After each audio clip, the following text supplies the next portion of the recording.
Presented by Caltech.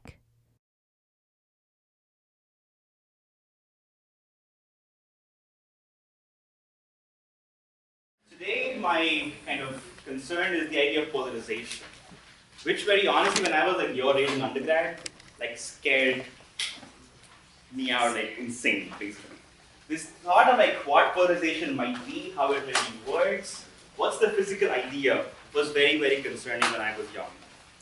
And I realized as time went by that it's actually pretty simple at its heart. The issue is that it's just like there are multiple variables at the same time. But the most fundamental idea is rather very, very basic. Okay? It's just about vectors. It's about how vectors change in time. That is all there is to polarization. Of course, like one can add bells and whistles, talk about things like polarizers, waveplates, sunglasses, all the cool stuff. And we'll discuss that. But at its heart, it's just how waves oscillate and in what direction they oscillate. Okay? So we'll try and like build up everything from scratch, because since I personally was not comfortable with this topic, I expect that many of us might not be comfortable as well. So I like build it up from scratch, give you examples along the way, and I show you a more wholesome picture of how polarization at a basic level, like how it might work. Okay? So for any wave whatsoever, like don't refer to light, sound, nothing, just any wave. Okay? So any wave has two directions that are key to its understanding. Direction number one is where the wave propagates, the direction of propagation of the wave. Okay? So let's put that down first. So there's a direction in which the wave propagates. Okay, so let's say there's a string stretched along the x direction, the wave propagates in the x direction. Okay? Things like that. On the other hand, particles which really oscillate, or the actual oscillation variable, could have a different direction of oscillation. If I have a string made up of like small points, like transverse movement of each point is in the y direction, whereas the wave moves in the x direction. Okay? So every single vibrational variable has some oscillation, and the wave itself could be in a different direction. Okay? So we also have the direction in which I'm going to call this degrees of freedom. If it's a string, it's the particle on the string moving up and down, transverse. If it's light, it's like a magnetic field, and so on and so forth. If it's the Schrodinger's equation, it's the wave function. So direction in which the degrees of freedom oscillate. Okay. And in general, they may not be the same, which we all know by now. Okay. If I have a transverse wave, for a transverse wave, say my direction of wave propagation is along the z-axis, for example. That's convention. People just use the z. Use the x, no one's stopping you, but we'll call it the z direction. So direction in which the wave propagates is the z direction. Okay. Now the actual oscillation variable in a transverse wave is something which oscillates perpendicular to the direction of propagation. So if the wave goes along z, what really oscillates, like the physical degrees of freedom, oscillate in the xy plane. Okay? By the nature of being transverse. So the oscillations here on the xy plane. If I have a longitudinal wave,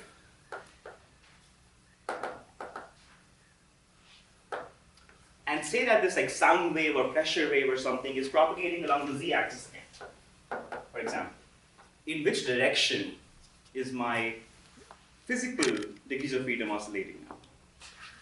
Also in the z, because longitudinal waves are the ones in which the actual particles, the air molecules, something, it's oscillating in the direction in which the wave propagates. Okay? So this is z as well. And that's all there is to polarization, in a certain sense. It's the direction in which the degrees of freedom oscillate. That tells you what the polarization of the wave is. it's just the direction in which the actual degree of freedom is oscillating. The wave could be moving either in that direction or some other direction, okay, depending on whether it's transverse or it's longitudinal. Okay. So if I have a longitudinal wave, how many independent polarizations can I have? One. Because if I specify which direction the wave propagates, called the z-axis, the particles have to oscillate along the z-axis.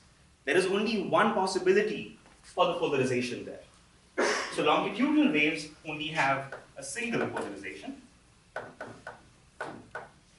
What about transverse waves?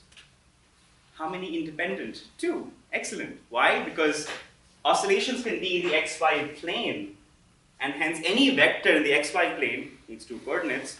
Hence transverse waves have two independent polarizations.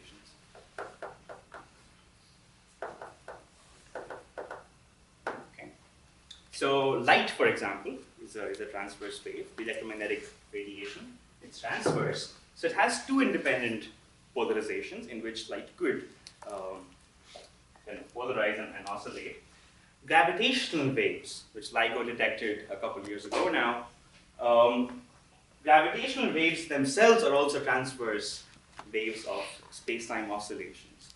And because of which, even gravitational waves, which LIGO found, also have two independent polarizations. Okay. It's kind of curious that, this is of course like a much longer discussion, but in actual space-time, there are 4 degrees of freedom, right? X, Y, Z, and T. There are 4 things that one could do in space-time. But turns out that transverse things only obey 2 independent polarizations. Why do you only have 2 instead of 4? Right? That's actually a deep question in physics, and it actually goes down to the idea of something called gauge invariance, or some gauge constraint.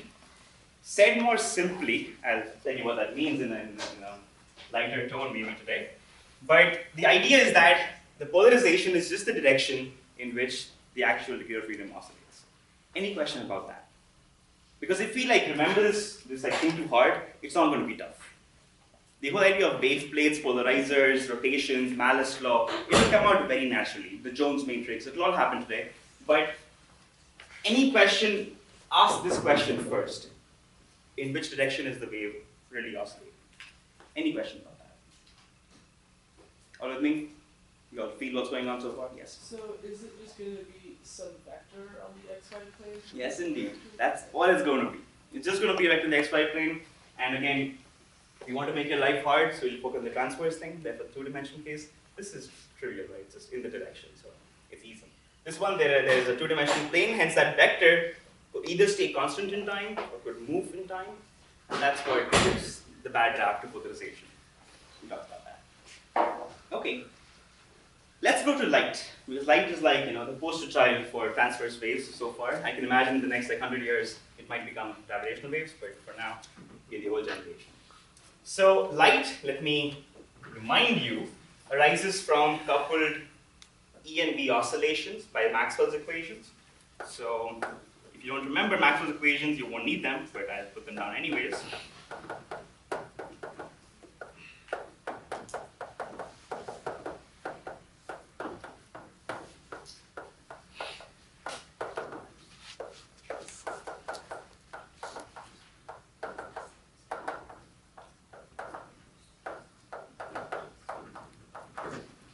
If you're not comfortable with this notation of the calculus, the grads and the curls and the divergences, do not bother.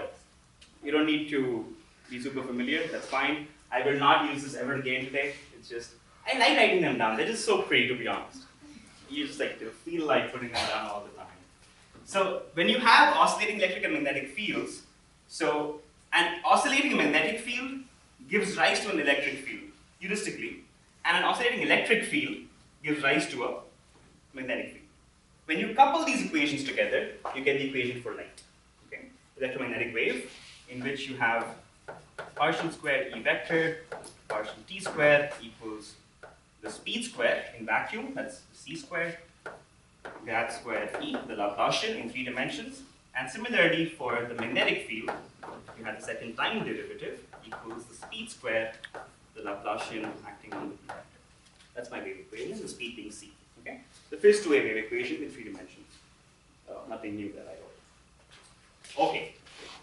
I should mention that when I was an undergrad, these equations made the heart and soul of who I was. I would, let's say, if you go to the beach with your girlfriend, I would not write our initials, I would write Maxwell's equation. And she was not happy about it. So, yeah. Turns out that you can also further compactify Maxwell's equations. Again, this is a tangent and I love talking about this. There are 4 equations. There is a simpler way to write them down in something called the covariant notation. It looks like as follows. Stress energy test.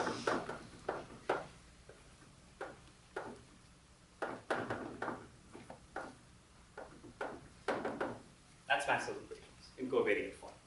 Okay, that's when you treat space and time on equal footing. In these equations, there's time separately. The space part is in the grad terms, the curves and the divergences. But when you pull them all together in a space-time understanding, you get a much more simpler version of Maxwell's equations. Again, don't bother with what that is. I just want to show you that there's a harmony in how these things get together at a very deeper level in nature. So I kind of fun to see this thing happen. Okay, so now I have an E field and a B field, and they're both oscillating.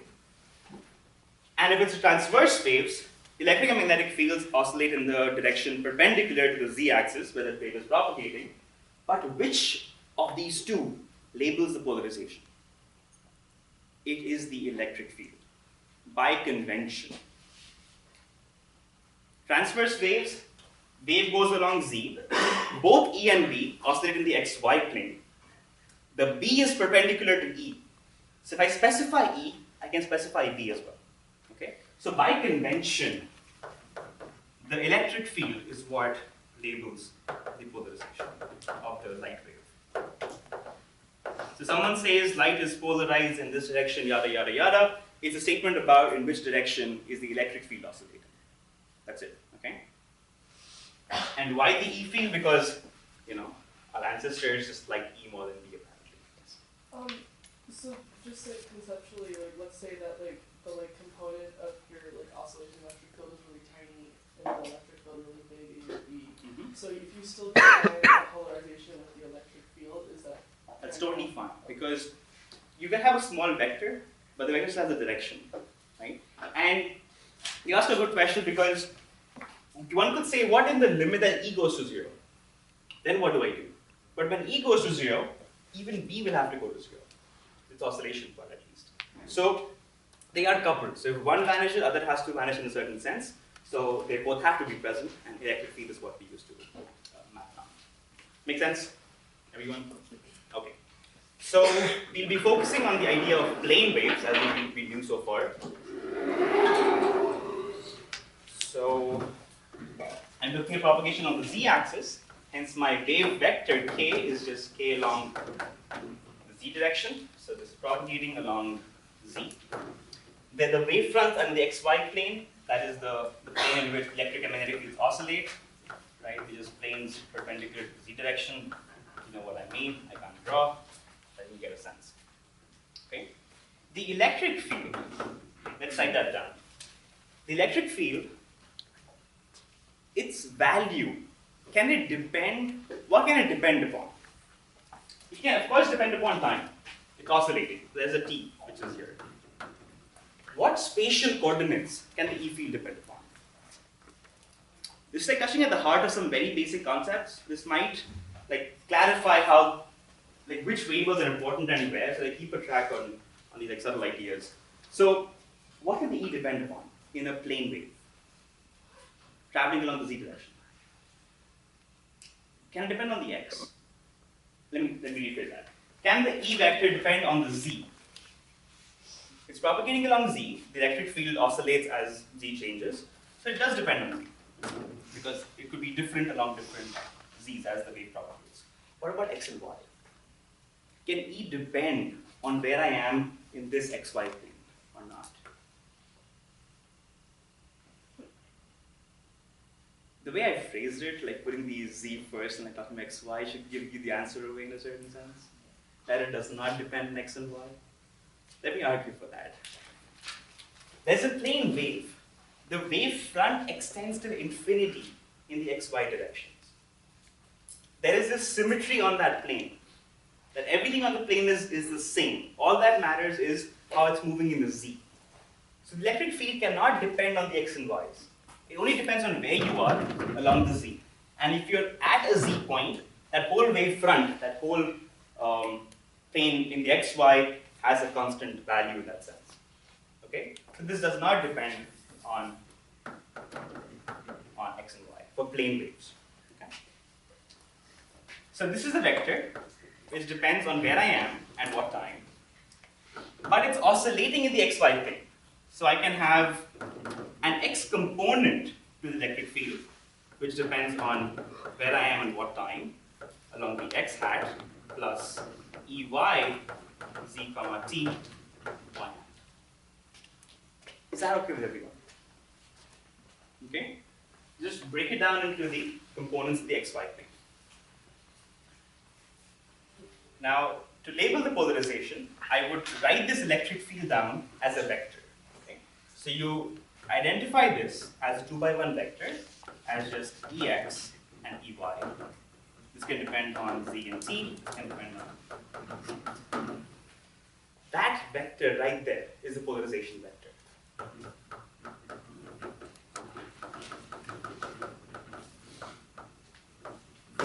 Okay? It tells you how the light is polarized at a location z at a time t.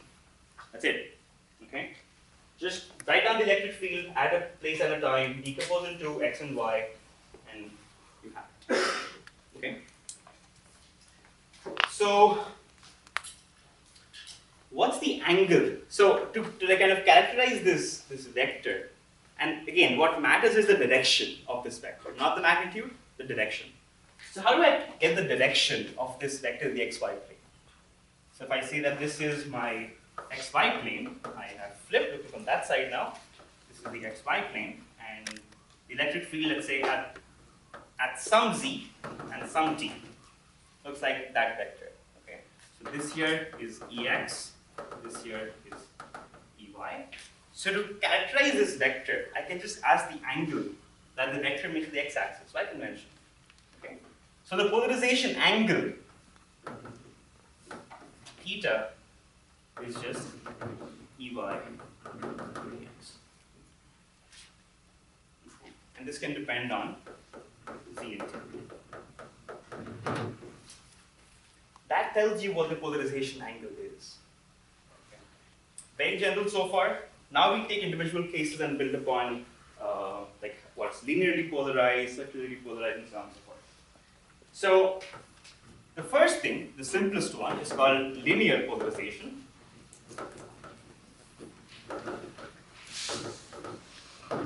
And the name, as it suggests, is that light is polarized linearly. It's polarized in a line. Okay? And a line is just a direction which is not changing in time. The electric field oscillates, let's say, in this direction, and it keeps doing that as time goes on. That direction is fixed. Electric field itself is oscillating, but the direction of oscillation is fixed. So what I mean by that is, this angle theta is independent of time for all time. I mean, yeah, thank you. Okay? So theta is tan inverse Ey over Ex for all times. It's a fixed number. It's a fixed angle for all times, and this is the case. The polarization becomes linear. Okay. What do I mean by that? A quick statement. So, electric field again, z comma t for a plane wave. Let me break it down into the magnitude along the x direction. Hold on. E naught cos theta e to the I. Let me put this down. Let's see what this is. Plus x hat plus E naught sine theta e to the I kz minus omega t I hat. I just broke down my electric field. The exponential part is the oscillation part of a traveling wave, as it's supposed to be traveling on the z direction. I broke down the electric field vector into an x and a y, took the components, E naught cos theta, E naught sin theta, and the y, E naught being the magnitude, which will not matter anymore. So it's just the breakdown of the components.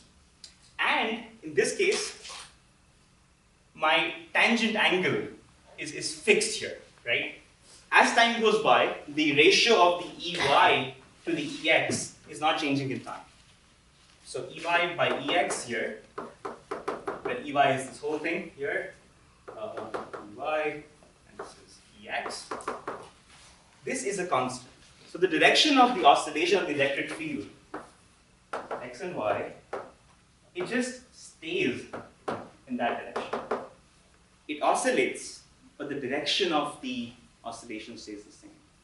I can also characterize this by saying this is the electric field magnitude times the direction n hat in which it is oscillating, and n hat is just the direction of this vector. The unit magnitude in this direction. Okay. So linear polarization is a super simple. It's just saying electric fields oscillate in one direction all the time. That's it. Okay. Do we all see that? Any questions? We're going to pick up pace now because once the basic I hope is okay, it's a matter of just like using this notation in slightly more complex ways. So do we all see it? All with me? All right. Sounds good. So to kind of make this even more, so this is constant for all time for a given z. That's the polarization at that location. Okay. So sounds good. Anything else? Yeah. So typically you would write down the electric field for purposes of your problems, for characterizations. It only matters for the direction, right? So you can express electric fields for linearly polarized light as cos theta, sin theta. Tells you the components in different directions. So this is a light wave polarized at angle theta relative to the x-axis. Okay. So you choose the x-axis and you write down the polarization relative to it by specifying the x component and the y component of the thing. And this doesn't change with time. So it's a fixed linear polarization. Okay. Let me talk about something else, which is the circular polarization, which bugs people a lot. And I don't blame you for getting bugged by it. It's not the most obvious thing, I think. Maybe for some, but it wasn't for me. What does this tell you? At least the name. What does that suggest? The linear polarization was the idea that the electric field had the same direction of oscillation. The direction didn't change. If I have a circularly polarized light, what about the electric field? Starts, goes in a circle. So the direction of electric field at this instant is here, let's say. Next instant, here, then here, then here. And you know what I'm saying. Okay? So the direction this time is changing in time. It's not fixed. Okay? So how do you characterize that? Let me give you a quick understanding of that. Your homework will do a little bit more about this, so you get some practice as well. But I'll give you the broad sense of how this really works. So, okay, as you can see from our ideas of waves, let's fix z for a minute. Let's look at a particular z. Okay, so for some z equals z naught, maybe some fixed z. That's some phase e to the ikz, e to the ikz. The oscillation part is e to the I omega t on both of these x and y pieces. Okay. Let me characterize my electric field. Of course, depends on time. Here, the time part's cancelled off because they have the same time dependence.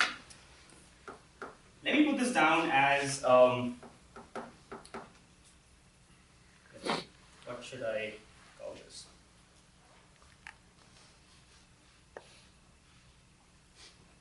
Yeah, okay. So E naught, right, goes down. E naught over square root. 1 second. 1 over square root 2. I want to give you a general picture, but maybe not the first thing.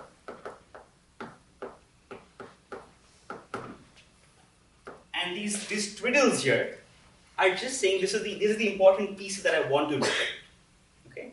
And why did I choose these? So what am I saying here? The x component is 1 by square root 2. So at this instant in time, the angle that the x component makes, or the E field makes with the x-axis is 45 degrees. Because cos theta, cos 45 is 1 over square root 2, sin 45 is 1 over square root 2. So that's my x and y components. E to the I omega t is how it oscillates in time. Okay. But then I also have added an I over here. I put an additional phase in the y direction. Remember, e to the I over 2 is I. So adding this I here is putting a phase e to the I pi over 2. Okay? Do we all see that? Okay. So once I have this, let's see what this says about my actual real oscillations. This is the complex notation. Now I want to go to the real part. Okay? What's the real part of the x component? 1 over square root is a real number. That doesn't change. I take the real part here because my actual oscillation is the real electric field. So 1 over square root 2. Nice and good. What about the x component? What's the real part of that? E naught. E naught is common for both. I can pull that out as well. Real part of e to the I omega t is? Excellent. What about the real part of I times e to the I omega t? Negative sign. If you're not convinced, please write this down in the Euler notation. This should not be hard. I times e to the I omega t is I cos omega t plus I square sine omega t. I square is minus 1. So that's the imaginary part now. That becomes the real part with a minus sign. So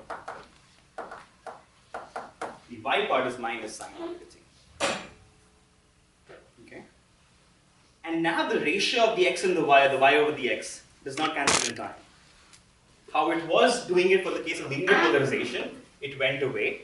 For circular polarization, because of the additional phase difference of pi over 2, the x and the y do not have the same relative angle with the actual oscillation.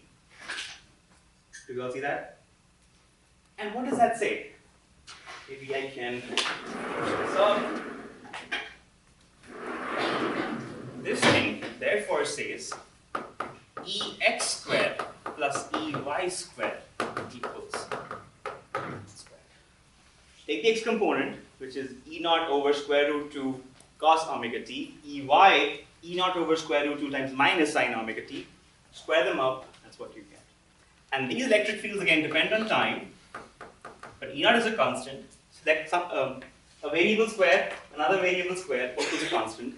That's the equation of a circle. So the electric field, the way it's oscillating, it can start, let's say, at t equals to 0, in which direction? By that notation, at t equals to 0, in which direction is my vector pointing? X, because cos 0 is 1, sin 0 is 0. So it's 1, comma 0. It points along the x direction. Time goes on. The y picks a little component, x becomes a little smaller. There it is. Then it goes up, it goes up, it goes up, goes like that. Okay? So that's the idea of circular polarization, that the electric field is oscillating in time. So this is, yeah. And more generally, I could have had not an angle of 45 at this 1 over square root 2, could have been some different ratio of the full magnitude. That becomes elliptically polarized. The circular part is because I had the same 1 over square root 2. If it were different numbers, it's elliptically polarized. Do you all feel that? Okay. So, and circular polarizations could, again, either come right-handed or could come left-handed. Two independent polarizations.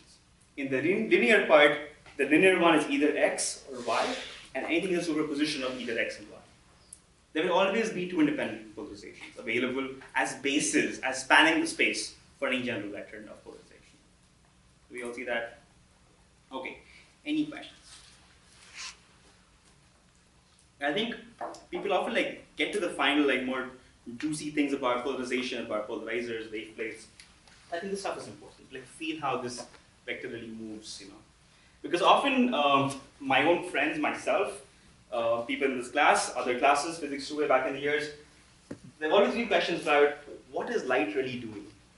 Is light really jumping as it moves? Light is not jumping as it moves. The electric field oscillation is at a point in space. Next point, electric field has a different oscillation. Next point, different oscillation. But the way they're connected feels like a wave is propagating. Something like this. This was my z-axis again. At this location, electric field was here, here, here, here, here, here. Oops. And as this changes in time, this becomes a little smaller, and feels as if a wave is propagating. So light is not galloping on a horse. That's not what it's doing. It's like every particle is just doing electric and magnetic field oscillation at that location. But the way they're connected is a traveling wave solution on the full continuum. Does that make sense? Mostly? All right. Sounds great. Now we can talk about more applied ideas. Sorry. How these things work. That again is the circular polarization part of things, which we discussed. Okay. There is an instrument called the polarizer. This should be easy because once you have the idea in place. Your sunglasses use polarizations. Okay? When light from the sun comes in, your sunglasses, they cut down half the polarization and the glare goes down. That's what they do. Okay? So if you take your sunglasses and if you ask your parents that you break it into half, which I did once in a while when I was young, break them up, and they were expensive. I got scolded. These two pieces. Let me talk about this. I'll get back to this idea of sunglasses. A polarizer is an instrument which allows transmission of light only along a particular specified axis.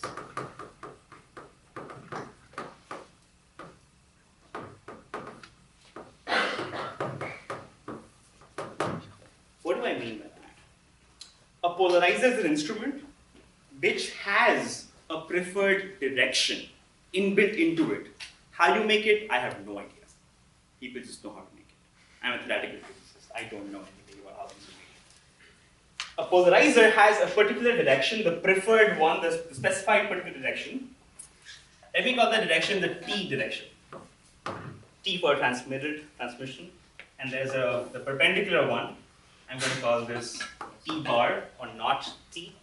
Okay? So this polarizer allows you to transmit light as it goes through the polarizer only along the T direction. Okay? So let's say that the actual electric field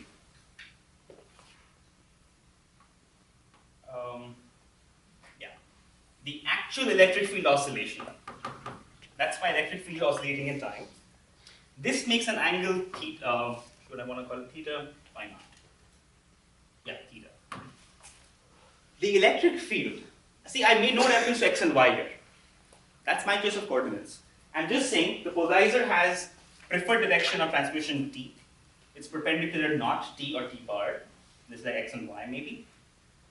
But the electric field makes an angle theta with the t-axis. That's the real way it's oscillating. And I put the polarizer in such a way that its transmission axis makes angle theta. Okay? What this says is that you send in a vector, you send in the electric field. After the polarizer, what remains? I can decompose the electric field into a component on the t and a not t. So I can write down the electric field as a component along t hat plus e not t hat. Again, t is not time here, it's a transmission axis. I hope we can make context and figure that out. So t is the axis direction. I just broke up the e field into the t component and the perpendicular component. After the polarizer has been put through and light goes through the polarizer, it only allows transmission in that direction of its transmission axis. So this thing, what does it become? it just gulps the not T component. And what survives is just the T component. Just the component of the electric field on the T axis is what survives after the polarizer. Okay? And by this construction, this is just E naught cos theta along the electric field along the T direction. So for a polarizer, get the specified the preferred axis, see what the angle the actual electric field makes with the polarizer's transmission axis. What it transmits is just the component of the electric field along the polarizer's transmission axis. What about the intensity? We transmitted intensity. Intensities go as the electric field squared. So after transmission, it's just the square of this. It's E naught squared cos squared theta. E naught squared is like the intensity before the polarizer. So this is I naught cos squared theta. And if you've seen this before in high school, I don't know anywhere, this is called the Malus law. And the intensity of light passing through a polarizer changes depending on the angle that the linearly polarized light makes with the transmission axis of the polarizer. Okay? So if E were aligned with T, what happens with the light? Nothing happens, it just passes through. Because theta is 0, cos 0 is 1, it's the same thing. It allows transmission of everything. What if E was aligned with T bar or T naught? Nothing passes through. Light is completely blocked. Okay? So what sunglasses do, so this is my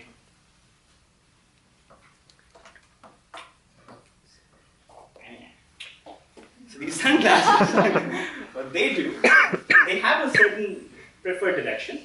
Maybe it's C and not C like that.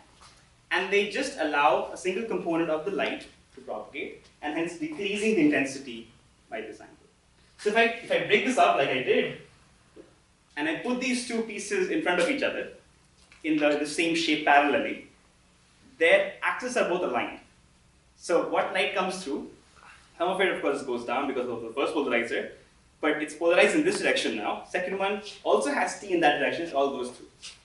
But if I take the other piece and flip it by 90, then light comes in, one polarization goes through, which is not allowed by the other one, and it's completely dark. So if you take, actually, no, I have one of these like caution things at the bottom, don't try this at home. It's expert thing only, don't break this stuff. But the point being that when they're misaligned, when they're out of phase in this sense, nothing passes through because they are not aligned polarization. Okay, so that's what polarizers do. There is a notion of something called unpolarized light. It's a one-liner. What it means, it's a fancy word for it. As the name suggests, it's not polarized in any one direction. Its direction is changing randomly in time. At this instant, it's here, this direction. Next instant, it's here. Next one is here. Next one is there. It's not following a pattern. It's not circular, not elliptical, not linear. It just jumps randomly in time. So on average, it's kind of spreading everywhere. Okay. So the unpolarized light is just denoted by polarizations changing rapidly in time. If I pass this through a polarizer, I get polarized light because it was changing rapidly. Not in a circular way, just randomly. Hits a polarizer, and then what I have is just light along the transmission axis of the polarizer. Okay? All right. We're a little short on time, but let's pick it up. So that's one thing. Another component in optics is called the waveplate. The homework will make you solve this in a little more detail, but let's quickly talk about what the waveplate is. A lot of like cool physics goes behind idea of waveplates. I won't go into that. I'll just give you the bare bones idea for this course because we are short on time for the course. I mean, so there are things which are called birefringent materials, by which that material has different index of refraction along different directions. It's anisotropic. It's not isotropic. There's a breakage of circular or like rotational symmetry in that material, and the refraction index depends on if it's along the x or the y. Okay? So let's say I have a material like that. This is the z direction in which the wave is propagating. The direction inside is x. This is y. I send a light pulse this way, and it goes to this material of thickness d, for example. Okay. By convention, they call the x-axis here as the fast axis, and y-axis as the slow axis. By which I mean x has a refractive index nx, y has a refractive index ny, and they're not the same. It's weird. It's just very weird. This leads to something called anomalous refraction, double refraction, a whole bunch of things. There's a thing called the ordinary wave, extraordinary wave, a lot of stuff happens. But we will not talk about that. We keep it simple. So two refractive indices, depending on which direction my wave is oscillating in. Okay? So by your simple wave equation dispersion relation, we have omega equals kx vx and omega equals ky vy. What do I mean by that? Since x has a different refractive index than y, the speed of the wave in x is different than the y. Hence the vx and the vy. The same frequency of the wave because the frequency is source dependent. It's medium independent. And omega, therefore, is kx. Vx is the speed of light in vacuum divided by the x refractive index, just the usual connection between speeds and refractive indices. And in the y thing, it's ky times c over y. Okay? Now here's the deal. I'll make this quick. When the wave goes through, it passes a distance d. Okay? d ex, ey, again, my two-dimensional vector. When this passes through the wave plate, what happens? It picks up a phase because the speed is changing, e to the I k z. The speed that the phase that the wave picks up is e to the I k, the distance traveled, right? K times the distance is the phase. So when this goes through, y picks up a different phase than the x. Do we all see that? Because in y, the speed changed. It had the same speed in x and y. So y speed slowed down, let's say. X went faster. It went out of phase. So x and y gained a phase difference. Okay? So I'll skip some math. I'll just give you what happens that this picks up a phase ex, e to the I phi ey. It picks up some phase in the y direction relative to the x. Because x and y have different speeds of propagation, and because of which they pick up a phase. You can connect this phase back with the width d and the nx, ny. I think Frank does this in the lecture. You can have it in the notes. It's honestly very simple. But the point being that once it passes through, it picks up a phase. Okay? How can I write this transformation down as a matrix? I want to go from ex, ey to ex e to the I phi ey. Can I write this down as some 2 by 2 matrix acting on my initial ex, ey? What do I do? What should the first entry be here? It's 2 by 2 matrix.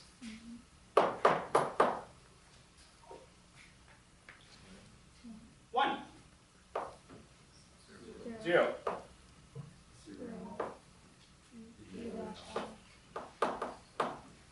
That's it. This is the operation of a wave plate, which introduces a phase difference of phi between the x and the y. So someone says, pass a light through a wave plate which does something, just make a two-dimensional vector, pass it through with a waveplate matrix. That's all it does. Okay? Let me give you a couple of cases like what this means. If I have a half waveplate, how much should phi be? By half wave, I mean that the x and the y went out of phase by half a wavelength. Half wave, half a wavelength. One full wavelength is how much angle difference? 2 pi, right? How much is half a wavelength then? Pi. So a half wave plate introduces a phase difference of pi between the x and the y components. And how can I think this through again? 2 pi radians corresponds to a change of one wavelength, one cycle. Question. Is the fast axis conventionally along the x-coordinate? I guess, yeah. I mean, mostly books would call the x-axis one the fast component. Let me say it this way. The one you introduce is an additional phase in as a matter of writing. If I introduce in the y, y is a slow axis. Let me call it that way. So 2 pi radians is one wavelength. 1 radian, unitary method, plus 6 in school. 1 radian is how much distance then? Lambda over 2 pi. So phi radians, or the angle phi, which I'm rotating by generally, corresponds to how much? Lambda phi over 2 pi. If 10 apples cost $100, how much does 1 apple cost? How much do 5 apples cost? It's that thing. Okay? 2 radians is 1 wavelength. 1 radian is lambda over 2 pi wavelength. 5 radians is phi over 2 pi times the wavelength. Okay? So, if I have a half wave plate was lambda over 2, which meant phi was pi. So I can also construct a phi over 2 pi wave plate.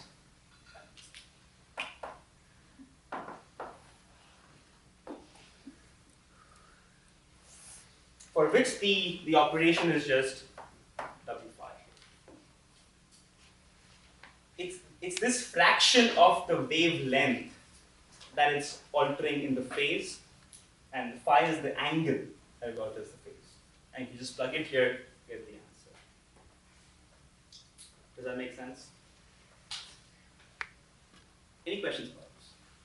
Just take a couple seconds there, like make sure you understand what happened, and we can like go from there.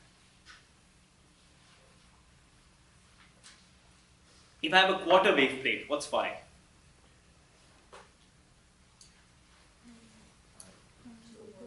Say that loud. Pi over 2. Because if I have a quarter wave plate, it means 1/4 wave plate. And if this is 1/4, pi is pi over 2. Do you all see that? And it should make sense. Half plate is pi angle. Quarter wave is pi over 2. Full wave is 2 pi. Alright, so your homework will make you do something more on these lines a little bit in detail about circular polarization. It's not hard, it's just using this notation in a little more detail. Okie dokes.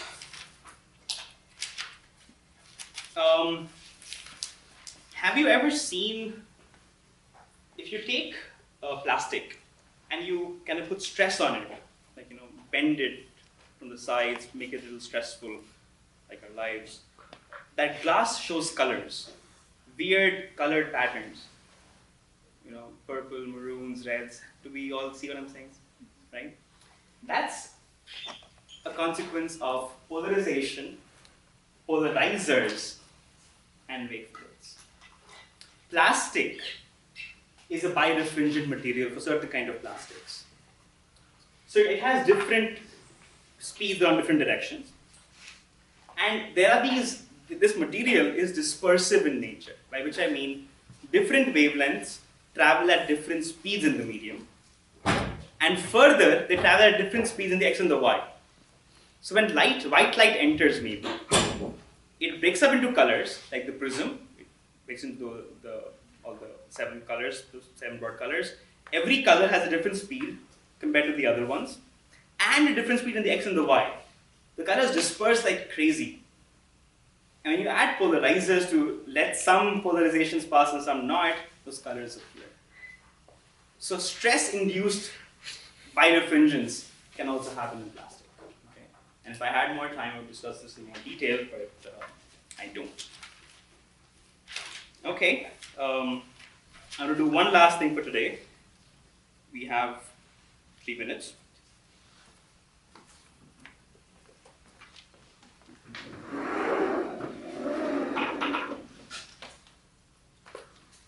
I want to just kind of lay out the setup, give you the answer, and hopefully you will work this out in the homework. I guess you need to do it in the homework. I'm not sure. I haven't seen the homework yet, but this will probably help you out. So again, I have a polarizer. So this is again talking about polarizer, which allows one direction of polarization to pass through. The polarizer is allowing light to go through the axis T again, and T bar, not T, it's a very naughty axis. There. Okay. I just choose directions of my coordinates. I choose x and y. This x and y is nothing physical, it's your choice of coordinates.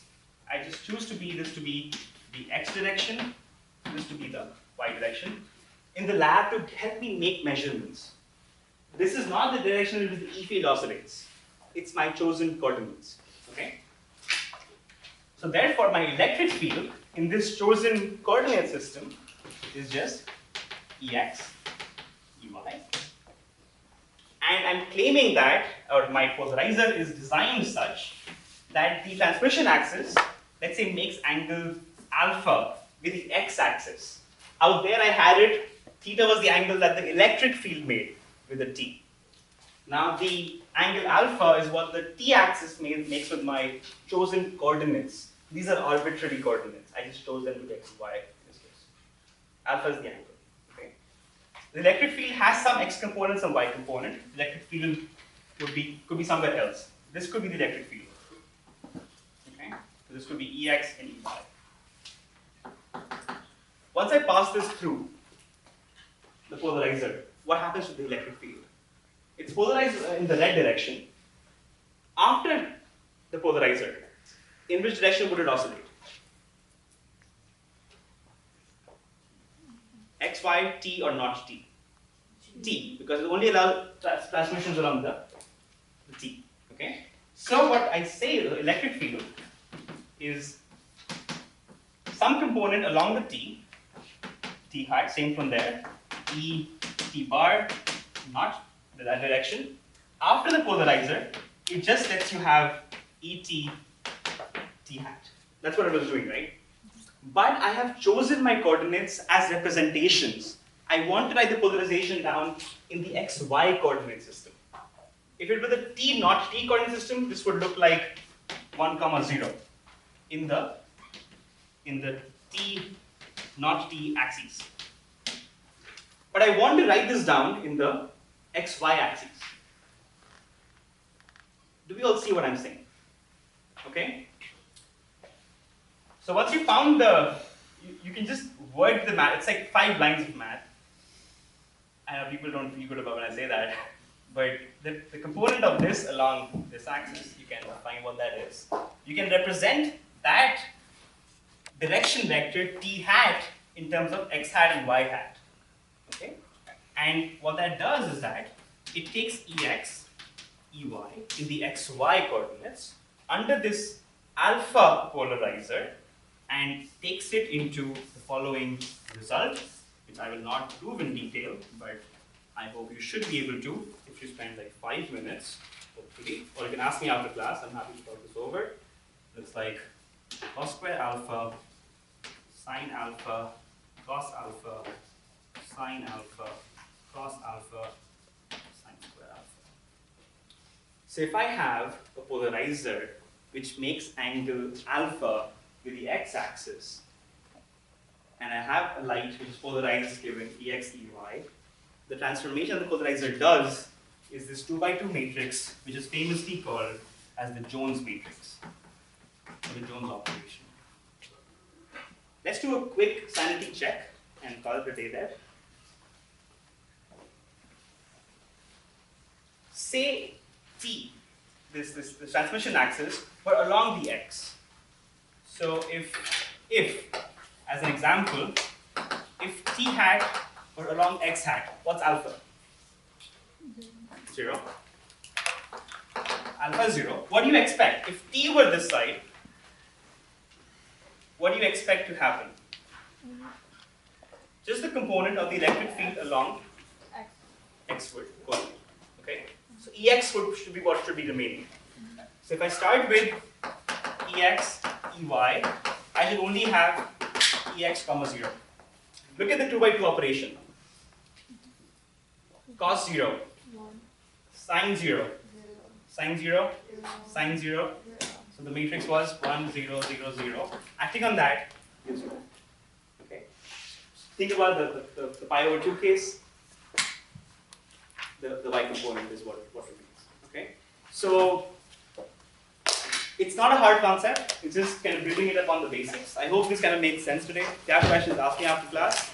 On Wednesday, we will do some random tangents of things. Talk about the principle of distraction, maybe a whole bunch of like quirky ideas and connection with waves.